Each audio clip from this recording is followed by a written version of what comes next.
Hey hey hey yo, comment ça va? Moi ça va très bien, merci. On se retrouve pour une nouvelle vidéo. Donc, chapitre 2 de l'histoire. Voilà, comme signe 2 de l'histoire. Voilà. Donc, installez-vous confortablement. Prenez votre meilleure bouffe, votre meilleure boisson. Là, voilà. Mogu Mogu. Je sais pas si vous connaissez, mais c'est bon quoi, voilà, bref. Et ben c'est parti. Donc je tiens à dire que si tu es en train de regarder cette vidéo, tu n'as pas vu le chapitre 1, ben va voir le chapitre 1 d'abord. Et que voilà, j'en suis l'auteur, c'est moi qui ai écrit ce livre, je tiens à le rappeler. Et c'est parti, chapitre 2. Donc c'est parti. Donc le chapitre 1 c'était terminé sur... ah oui voilà, c'est mon livre, je sais même plus sur quel il se termine. Il s'était terminé sur un gars qui était dans la forêt gravement blessé et tout ensanglanté. Voilà. Voilà, donc... Ah mince, je me suis trompé de page. Attendez 2 secondes, 2 secondes, 2 secondes, 2 secondes, 2 secondes. Voilà, je suis à la bonne page. Parce que j'étais au chapitre 3 et pas au chapitre 2. Voilà. C'est parti. Chapitre 2, une guerre secrète. Les 2 semaines qui suivent le jour de la rentrée scolaire, l'école fut interdite d'accès. Bien sûr, les élèves voyaient ces 2 semaines supplémentaires comme des vacances. Mais les 2 semaines passèrent rapidement. Le jour se finit et laissa place à la nuit. Mère, allume la télévision et mets sur les informations. Xand allume la télé et met sur les informations. Les informations commencent. Bonsoir et bienvenue sur la chaîne d'information. Que les informations de la ville de Sleeping Woods commencent. Donc c'est le nom où se déroule Sleeping Woods est le nom de la ville où se déroule notre histoire. Voilà, comme ça c'est mieux. Pour commencer, l'explosion qui a eu lieu au lycée de Sleeping Woods. L'explosion n'a causé aucun blessé et aucune mort. Les autorités ont déclaré qu'il s'agissait d'une fuite de gaz. Ils ont aussi déclaré que le lycée sera rouvert à partir de la semaine prochaine. Deuxième point de l'actualité. Un homme a été retrouvé mort ce matin dans la forêt près de la ville. Un homme d'une trentaine d'années environ a été retrouvé mort dans la forêt de Sleeping Woods. Son identité reste encore inconnue. C'est cet homme qui promenait son chien qui l'a retrouvé dans les bois. L'homme qui est mort était gravement blessé et tout ensanglanté. Nous vous demandons de rester prudent et d'éviter d'aller dans les bois. Un tueur sévit en ville. Ceci clôture la fin des informations. Bonne soirée à tous. Mère, waouh. Un mort, cela fait froid dans le dos. Xant. Il y a un tueur en ville, cela fait peur. Tu as vu comment il y avait du sang partout? Hans. Qu'est-ce que j'ai raté? Dit Hans en arrivant dans le salon avec son plat de pâtes. Mère, les infos. Le lycée réouvre la semaine prochaine, donc demain. Xand. Un corps a été retrouvé dans les bois. Il y a un meurtrier en ville. Il y a un tueur en ville, quoi. Ah, Hans. Ah, ok. Vous mangez quoi ce soir? Mère, sandwich, jambon, beurre, fromage. Xant. Salade, thon, pomme de terre. Et toi? Patois lardon. Ok, donc là, les 2 semaines sont passées rapidement. Et le lycée réouvre le lendemain parce que là, en fait, c'est un dimanche. Si vous n'aviez pas compris ça. Et un homme a été retrouvé dans les bois. Il y a eu les informations qui ont dit que c'était une fuite de gaz, l'explosion qui a eu lieu au lycée. Et qu'un homme a été retrouvé dans les bois. Voilà. À l'autre bout de la ville, dans une autre maison, dans une autre atmosphère. Zena, c'est le personnage. Alors, comme ça, il a réussi à s'échapper de l'explosion. Zeno, un autre personnage. De toute façon, il est mort. Cela ne change rien à nos plans, n'est-ce pas, père? Le père. Comment ça? Il n'est pas mort dans l'explosion. Il devait mourir dans l'explosion pour effacer toute trace. Vous avez récupéré son bracelet? Avait-il un tatouage, un rond noir avec la lettre C dedans? Zeno. C'est-à-dire, on ne le sait pas. Oh, on ne voit pas beaucoup comme ça. Zena, oui. On l'a confié à des sbires. On devait finir cette mission à Paris de toute urgence. Zeno. Quand on leur a demandé, ils nous ont dit que la mission était un succès, mais...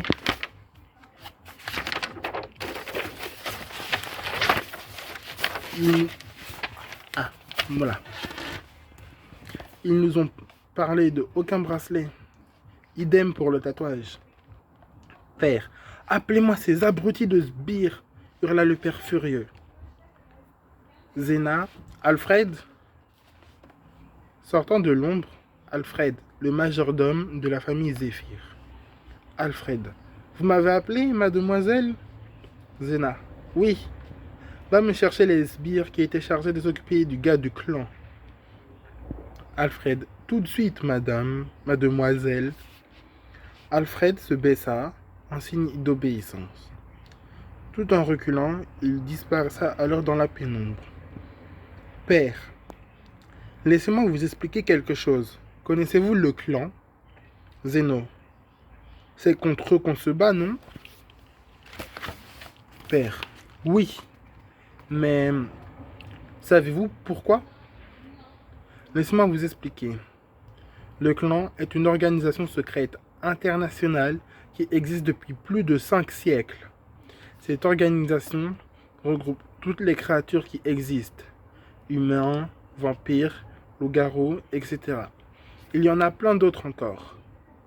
Tous les membres de cette organisation ont un bracelet d'une couleur arc-en-ciel, une bille de couleur arc-en-ciel et un tatouage, un rond noir avec la lettre C dedans. Pourquoi avons-nous engagé une guerre contre eux? Car il y a 2 siècles de cela, les membres du clan ont mené une attaque contre notre famille. Nos ancêtres les estimaient trop dangereux pour qu'on cohabite tous ensemble. C'est pour cela qu'ils ont tué toute notre famille. Sauf un enfant qui avait réussi à s'échapper. Il réunissa des gens qui pensaient comme lui, que ces infâmes créatures devaient mourir pour le bien des humains. C'est alors qu'il fonda le Z-Gang. Nous avons hérité de son combat, de son vrai nom, Zodiac Zéphyr.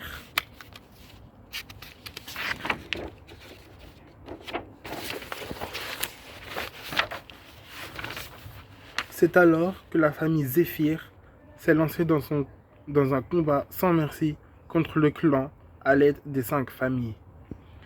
Les 5 familles sont à l'origine du Z-Gang, mais avec notre famille, cela fait un total de 6 familles. Chaque famille contrôle un territoire dans le monde. Nous, la famille Zéphyr, contrôlons le continent américain.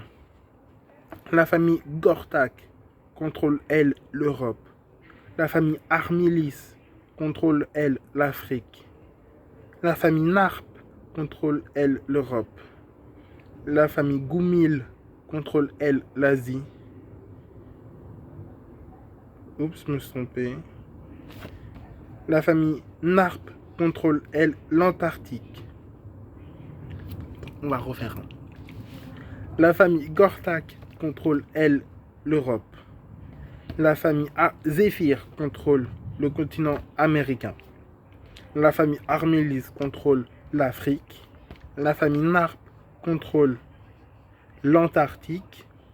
La famille Goumil contrôle l'Asie. Et la famille Hermès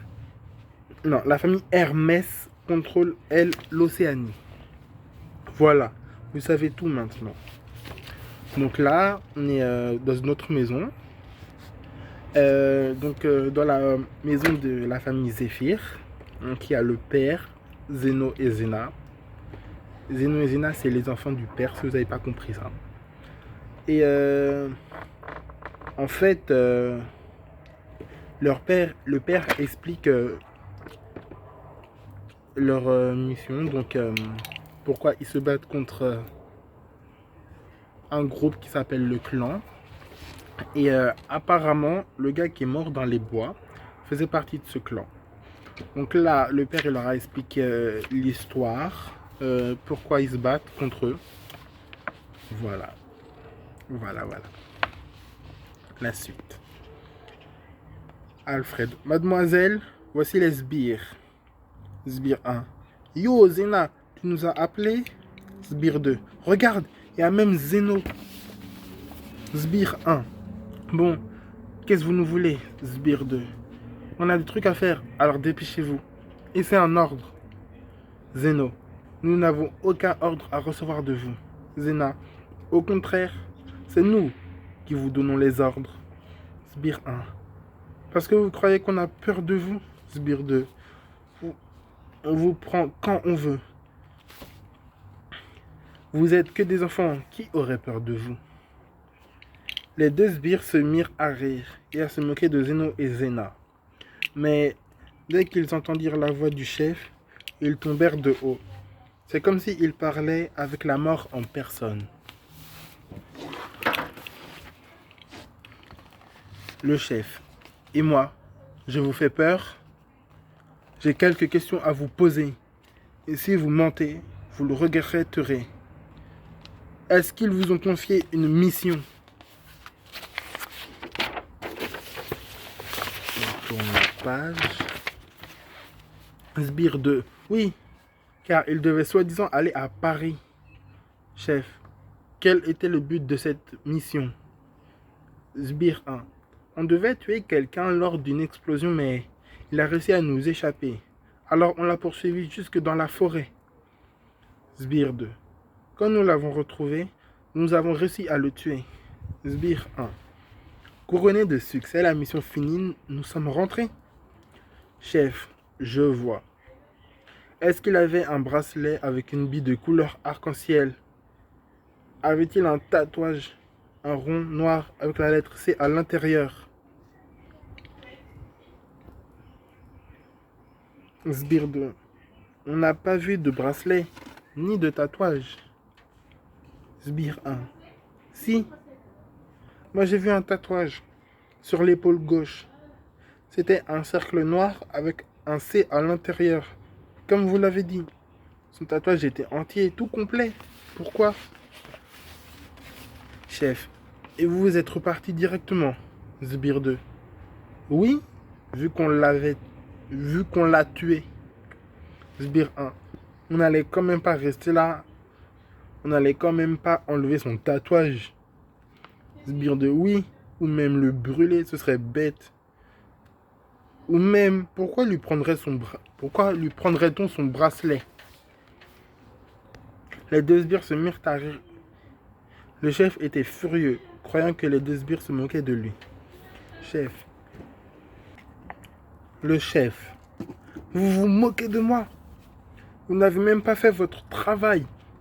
Chaque personne faisant partie du clan que vous tuez, il lui faut lui prendre son bracelet et lui arracher son tatouage. Comme ça, l'existence du clan n'est pas découverte au public. Comme ça, l'existence du clan n'est pas découverte au public. Sortez d'ici, bande d'incompétents. Les deux sbires s'approchèrent de la porte quand Zeno remarqua que l'un d'eux était blessé. Zeno. Attendez, chef. Qu'est-ce qu'il y a, Zeno?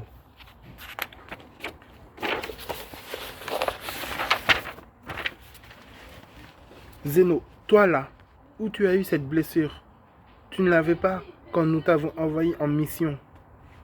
Sbire 2. Comment dire? Zena, c'est pas le seul à être blessé, l'autre aussi. Sbire 1. On court! Cria le sbire 1, essayant de s'enfuir. Les deux sbires se sont mis à courir vers la porte, mais Zeno et Zena les rattrapèrent et les plaquèrent au sol.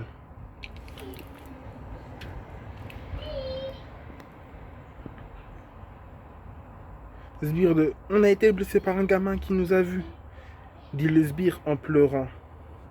Sbire 2. Sbire 1. Pourquoi tu leur as dit abruti? Ok. Mais c'était pas un gamin, plutôt un adolescent, comme vous. Sbire 2. On croit qu'il va au lycée de la ville, celui qu'on a fait exploser. Sbire 1. Oui, on va vous le décrire. Ne tuez pas s'il vous plaît. Zeno. Alfred, enfermez-moi ces deux-là. Ils n'ont le droit de sortir sous aucun prétexte. Vous pouvez employer la force si nécessaire. Alfred. Bien, monsieur. Zena. Père. Nous allons mener cette mission d'infiltration et trouver cette personne. Zeno. Regarde nos beaux costumes blancs. Ils sont tout tachés par ce rouge immonde. Donc là, il y a Zeno et Zena. Ils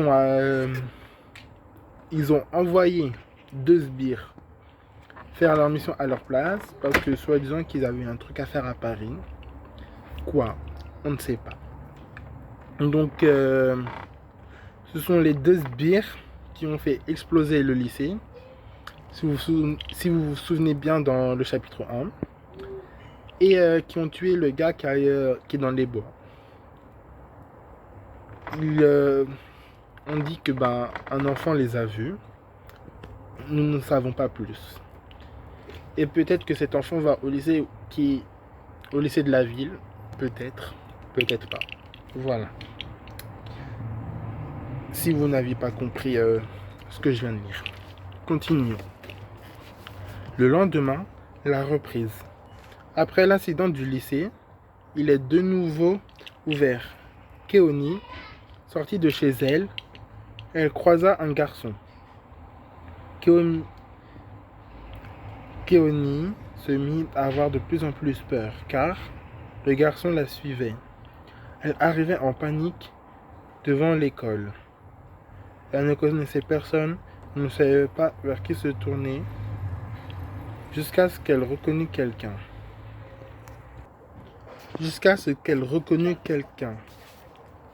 Keoni. Eh oh! Oh ouais! La fille! Eh, réponds-moi! Attends-moi! Hurla Keoni. Mais rien à faire.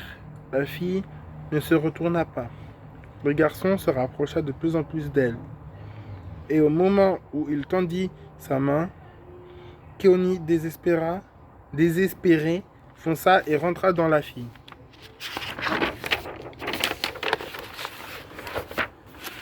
Mais qu'est-ce que... Keoni, effrayé, ne voulant plus la lâcher, lui raconta ce qu'il s'est passé. Keoni. S'il te plaît, ne me lâche pas. Il y a un garçon qui m'a suivi depuis que je suis sortie de chez moi. Fille. Quoi? Comment ça? Il est où? Décris-le-moi. Keoni, en pleurs, commença à le décrire. Keoni.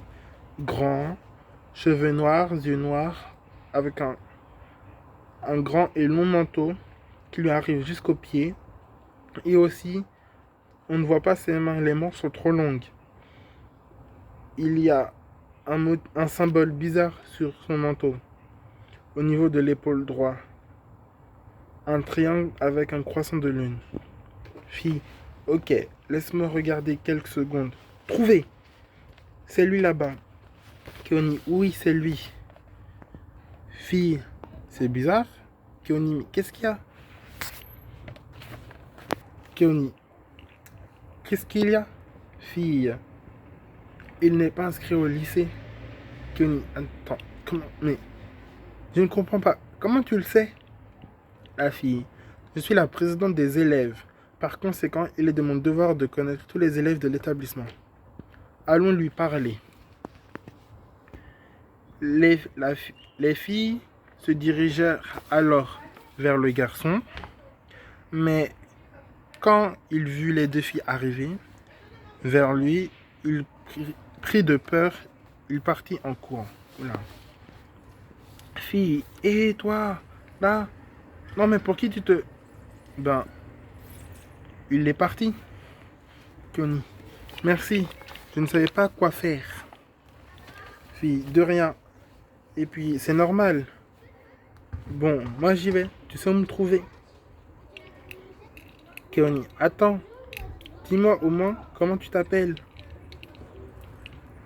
Moi, c'est Priska. Et toi, c'est Lola. Allez, salut. Priska partit. Keoni se retrouva toute seule.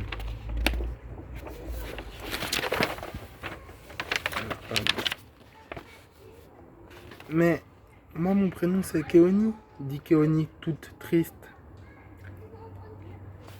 Donc là, il s'est passé que c'était le jour du lycée qui a ouvert. Et donc, Keoni est sortie de chez elle pour aller au lycée, tu vois, normal. Et il y a un garçon qui l'a suivi, donc elle a eu peur. Elle a demandé à la fille qui est la seule personne qu'elle connaissait. Et grâce à elle, le garçon, il a fui. Voilà. Et elle lui a demandé son prénom. Maintenant, on sait que cette fille s'appelle Priska. Voilà. Keoni rentra. Voilà la suite. Keoni rentra vite dans le lycée par peur de recroiser le garçon qui l'avait suivi. Pendant le cours, Keoni était pensive. Elle avait du mal à se concentrer. Et Hans le remarqua.